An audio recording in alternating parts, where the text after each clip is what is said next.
anigoo ku hadlaya magacii degmada Agabar iyo odayaal ahaan aan ka hadlayo waxaan u mahadnaqaynaa inta waftiga ballaaran ee noo yimiday waan u mahadnaqaynaa waxaan u mahadnaqaynaa oo kale warbixinta suldaanku nooga keenay gobolka iyo dawladda dhexe waxa kale oo u mahadnaqaynaa madaxweynaha mudane Muuse Biixi iyo ku xigeenkiisa inta kadib hawsha halkan la isugu yimid maanta oo ay soo handaafiyeen dad badan oo dad dalka u dhashay iyo dawladduba isla kaashadeen alxamdulilaahi rabbil caalamiin waanu ku mahadnaqaynaa waanu gudoonay diyaar waanu nahay wassalaamu calaykum waraxmatullaahi wabarakaatuh sayyidina maxamed wa ala alihi wa sahbihi wasallam maanta waxaan joognaa degmada Agabar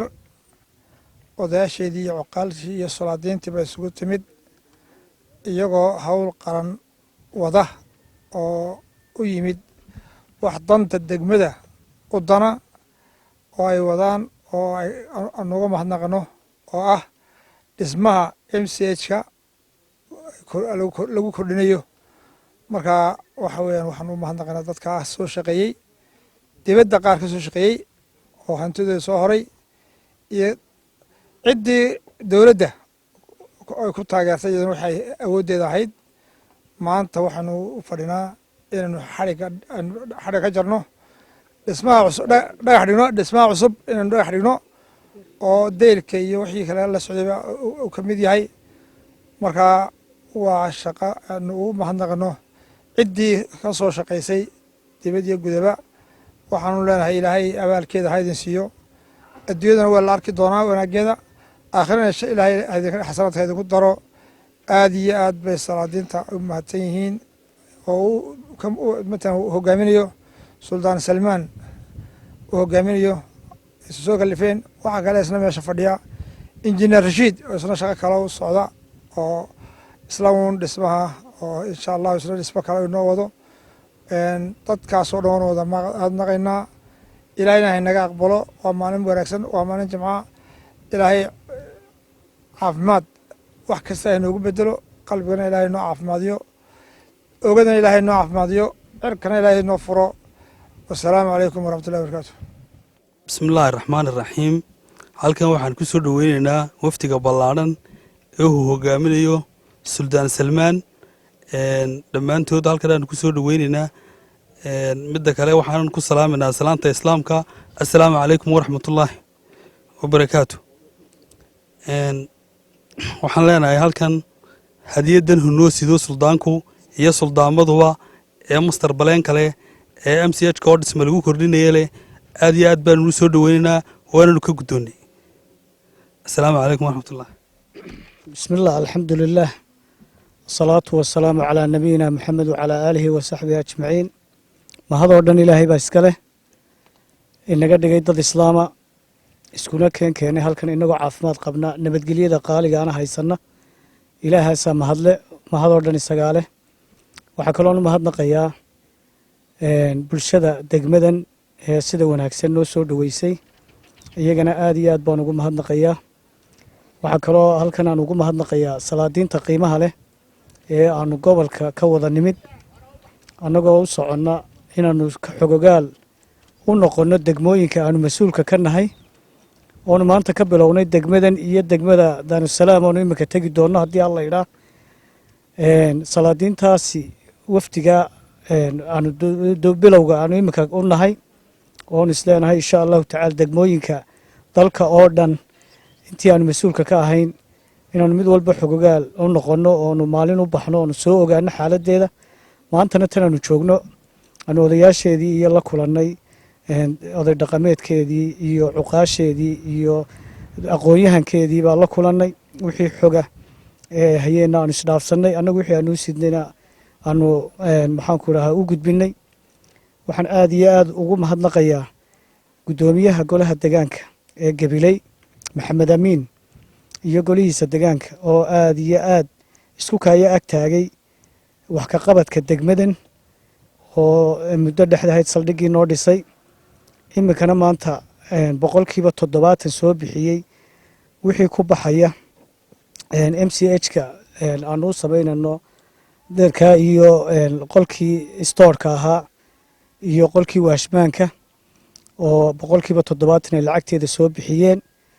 aad iyo aad baan golaha deegaanka iyo gudoomiyahooda ugu mahadnaqayaa waxaan u mahadnaqayaa baro saabka gobolka Gabiley maxamed cismaan xaaji cismaan oo isaguna waqti walba nala daba taagan xogogaal u noqoshada dalka degmada la daba taagan isagana aad iyo aad baan ugu mahadnaqayaa taliyaha qaybta gobolka Gabiley aad iyo aad baan ugu mahadnaqayaa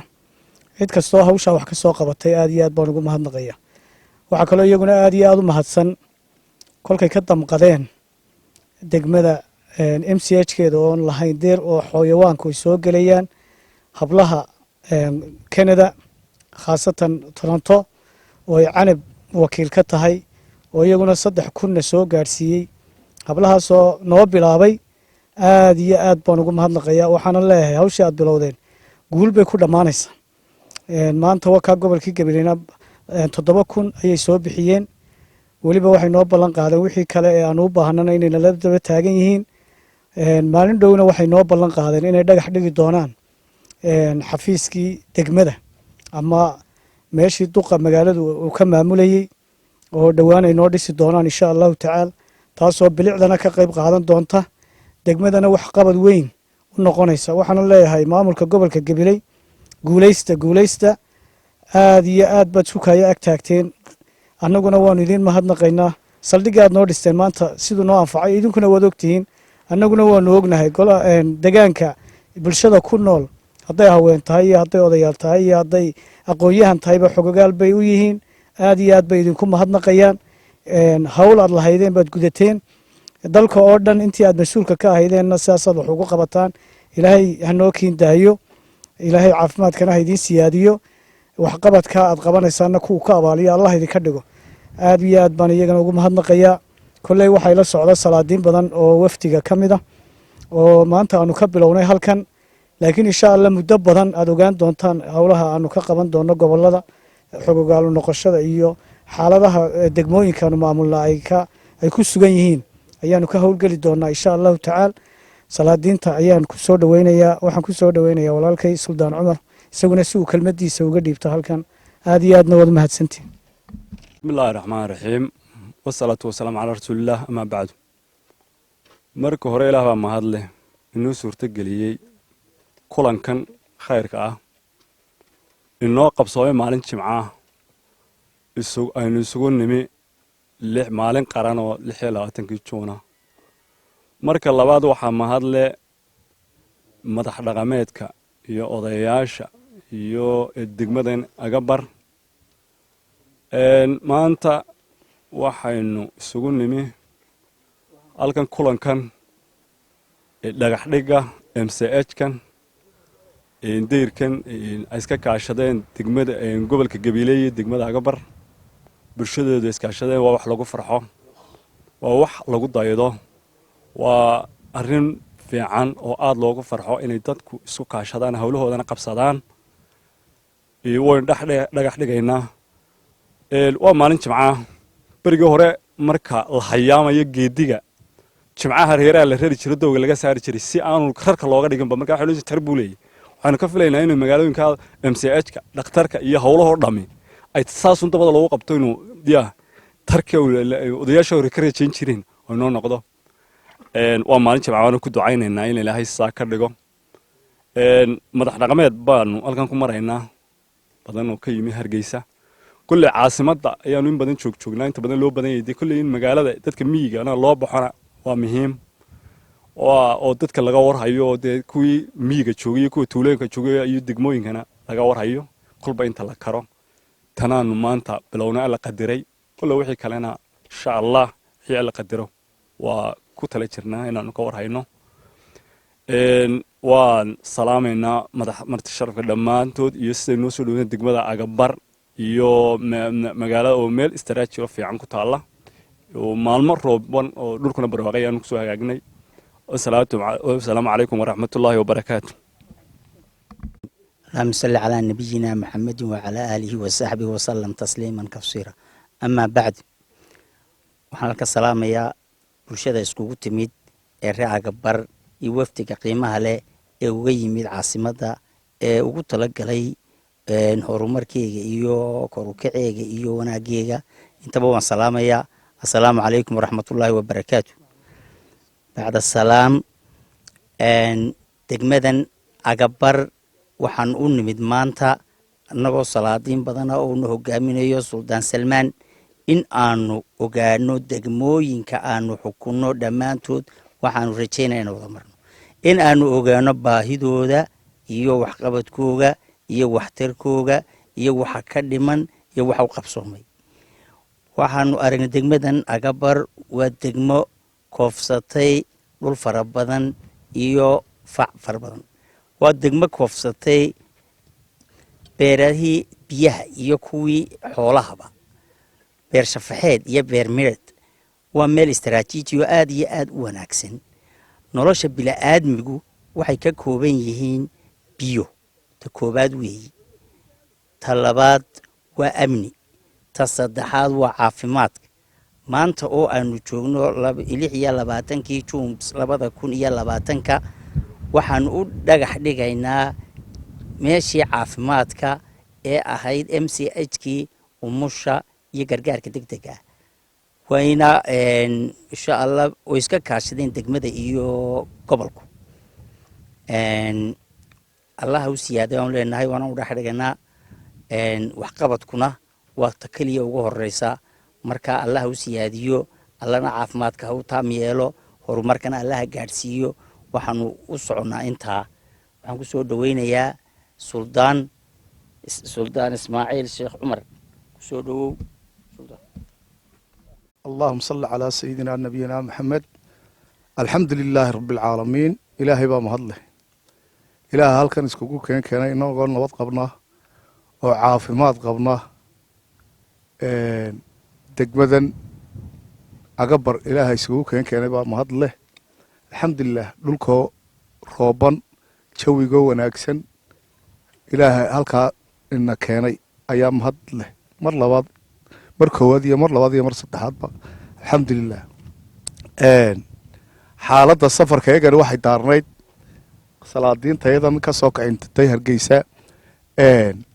وشيدة ذي كواد واحد هيد. أنو كنت لقى الله أنو بدن بكو تاميني إن أنو دولكي يددكي أنو صلاة تو هين الدجموين كي يو تولوين كي أن ددك يجو شوقي إن أنو وفد بلارن oo maanta aanu ka soo bilownay aanu dhikow aynu ka dhigno degmada Daar es Salaam iyo Agabar. aanu doorayno haddii alla idmayo inaanu aanaan safarka aanaan kala goynin intaanu degmooyinka dhammaantood annagoo u kuurgelayna bal xaaladda nololeed ee ka jirta deegaamada iyo dhibta ka soo yeedhaysa ee ayaxa faraha baas ku haya bal siday saricii iyo dhulkii iyo bal ummadda siday u saameeyeen. muhiimadda koowaad taas ahayd. talabaadaan u nimidna waxay ahayd MCH-kii degmada Agabar oo dhisnaa oo lagu kordhinayo dayrkii iyo maqsinkii serviceka ahaa ee waashmaanka iyo stood oo ay iska kaashadeen maamulka degmada gobolka Gabiley iyo deegaanka dadkii u dhashay oo 70% ay maamulka gobolku soo deeqeen sida maayarka degmada Gabiley iyo golaha deegaankuba. ilaahayna waxaan ka baryaa ajar iyo xasanaad inuu ka siiyo. waa arrin wanaagsan. labada hawlood bay muhiimaddeedu daarnay. waxaan leeyahay oo dhammaan halkan ka salaamaya ummadda reer Somaliland meel kasta joogtaba. maanta waa maalin qaran. waa maalintii aynu gumaysiga xornimada ka qaaday 26 Juun. waa maalin taariikhi ah. iyadana waxaan u dirayaa oo leeyahay hareeraha ka taagnaada Jamhuuriyadda Somaliland xagga ka baxda waa bakayla liqeen. iyadana taana hawadaan u marinaya. waxaan leeyahay deegaankana marka gacmaha la isqabsado dadku wax kasta way qabsan karaan. la soo jeesto ilaahay idamkiisana MCH-ki waa ka waa dhamaad marka deyrka loo sameeyo. waxa ku xigi doona gurigii maamulka iyo martida loogu talagalay baa ku xigi doona insha Allah. hawshu halkaas ka sii socon doonta. waa adduunyada maalin keliya lama dhisay maalinba waxuunbaa la tuuraayo way istagtaa laba mooraal jabo waxa weeyaan waxa yarunbaa waxa weyna lagu gaadhaa dadaalkaa aad muujiseen aad iyo aad baan dadweynaha reer Agabar aan leeyahay waad ku mahadsan tihiin ilaahayna haydin garab galo dhammaanteen annaguna waan idinku garab taaganahay hiiliyahooba wax alla waxaan idinku hagranaynaa ma jirto goobaaba hadday tahay waxaananu leenahay dadka deegaanka ku dhashay ha iloobina nin walba waxa la cunaan waa caws jiilaale halka lagu soo hiranaya nin kastoo meel kasta uu shaqo tagay waa halkan waxa weeyaan in dadka aad ogaata nin kastoo meel jirow waa inaad horumarkiisa nin walba dee waa inuu tuuladiisa iyo degmadu ka soo jeedo caalamku saas u yeelaa nin walba halkiisu horta ka bilaaba markuu caalamka gale ee wax barto halkii uu ka yimid horta tallaabada horreeya wax ka qabta kolkaa nin kastoo meel kasta jooga waxaan leeyahay degmadaada nin walooba karuqaadkeeda ku fikir waa waxyaabaha dadku ku kala badiyo dadka way iskaga jirtaayo danta guud aad baa looga gaabiya danta guud ha loo dadaalo waxa weeyaan waqti badan iyo juhdi badan ha lagu bixiyo waxa annaguna insha Allah waxaan doonaynaa inaanu goobaabo badan iyo wareeg badan samayno aanu fadhiga ka kacno haddaan hore u fadhiyi jirno aanu maqaaxiyaha ka sheekayn jirnay uga sheekayn mayno waxaanu doonaynaa inaanu dadka dhibta la qaybsanno inaanu tuulooyinka iyo degmooyinka inta deegaan ahaan aanu ka soo jeedno inaanu soo wada marno oo socodkaa iyo xaaladda aanu maanta sidaanu soo baxnay aanu ugu soo wada kuur galno waa salaamantiin dhammaantiin wasalaamu calaykum waraxmatullaahi wabarakaatu uu hogaaminayo Sultaan Salmaan waxaa kaloon aad u salaamayaa odayada degmada Agabar waxaan salaamayaa dhalinyarada waxaan salaamayaa haweenweynaha ka soo jeeda degmada Agabar maanta waa maalin weyn waa 26 Juun waa laba xafladood oo isuwan waa dabaaldegii xuska sanad guuradeennii 60aad ee aynu maalintii aynu xornimada qaadanay iyo waa xafladda labaad oo ah dhagax dhigii MCH degmada Agabar oo egstaacidii abaabushay oo sultaanku ka mid ahaa waxaan aad ugu mahadnaqayaa golaha deegaanka iyo maayarka degmada gobolka Gabiley oo iyaguna waajibaadkooda ay xaq u lahaayeen ka qaatay maanta waxay noo bilaabmay horumarkuna hal maalin unbuu bilaabmaa wuu soconayaa insha Allah waxaan rajaynaynaa isku duubnida iyo wada shaqaynta aynu wada shaqaynano inaynu ka faa'iideysano cid kastoo waxay noo tartana aan u mahad celino bismillah alxamdulilah ilaahay baa mahadle waxaynu maanta oo ay bishu tahay 26 Juun oo maalin agteena qiimo weyn kale ay tahay ayaa waxaynu dhagax dhiganaa MCH degmada deerkeegii iyo labadii qol storekii iyo qolkii waashmaanka ayaynu maanta dhagax dhiganaa bismillah ilaahu naga aqbal